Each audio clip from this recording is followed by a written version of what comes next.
Bonjour et bienvenue chez Peps. Comme j'avais annoncé dans la vidéo précédente, il est très commun de parler d'environnement surstimulant, hyperstimulant ou au contraire sous-stimulant ou carencé et de l'impact de ces types d'environnement dans le développement du bébé. Mais peu d'auteurs se sont penchés sur la question de l'environnement ou des sollicitations distimulantes, incongruentes ou pas cohérentes. Un environnement distimulant est un environnement où les stimulations ne sont pas cohérentes entre elles et ne permettent pas de comprendre la situation en cours. Notre organisme et l'organisme du bébé est programmé pour répondre aux sollicitations qui nous entourent. C'est-à-dire que quand il y a un son qui se produit d'un côté, on est capable de tourner la tête vers la direction d'où vient le son et de retrouver l'objet qui produit ce son. Pour le bébé, c'est pareil.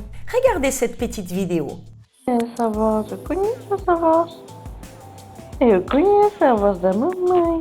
É, bonitona. É a voz da mamãe, meu amor. É a voz da mamãe. La maman porte le bébé et lui parle. Le bébé dirige la tête vers cette voix et retrouve les visages de la maman. Il fait les liens alors entre ce qu'il entend et ce qu'il voit.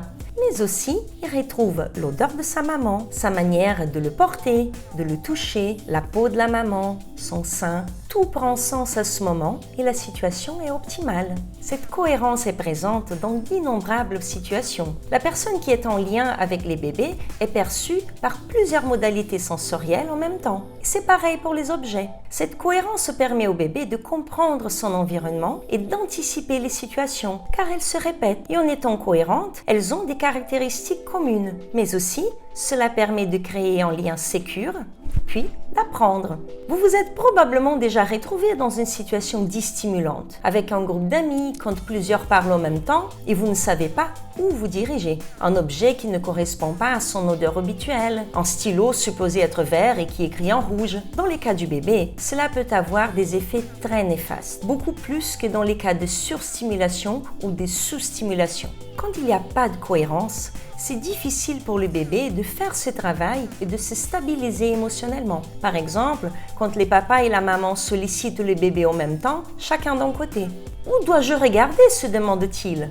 Aussi, quand on essaye de changer un bébé à plusieurs, il y a un qui met la chaussette pendant que l'autre enfile le body. Les bébés ne peuvent pas faire le lien entre ce qui est récent et la personne qui le touche et lui parle. Pareil, dans des environnements où la télé est allumée en permanence et qu'on essaye de rentrer en contact avec les bébés. C'est important de faire attention aux situations de distimulation. Cela concerne aussi le rythme des sollicitations. Parfois, les bébés commencent tout juste à répondre et nous sommes déjà passés à autre chose. Le bébé qui va bien arrive difficilement, mais peut parvenir à ne pas trop se désorganiser si les distimulations ne se produisent pas tout le temps. Mais ces situations de distimulation peuvent avoir des incidences sur la manière dont l'enfant appréhende le monde et dans sa stabilité émotionnelle. Il est difficile d'anticiper ce qui va se passer et de rester tranquille quand les situations ne sont pas cohérentes et prévisibles. Pour certains bébés, ce processus peut devenir insurmontable et créer des handicaps qui n'auraient pas lieu d'être. C'est le cas des bébés fragiles,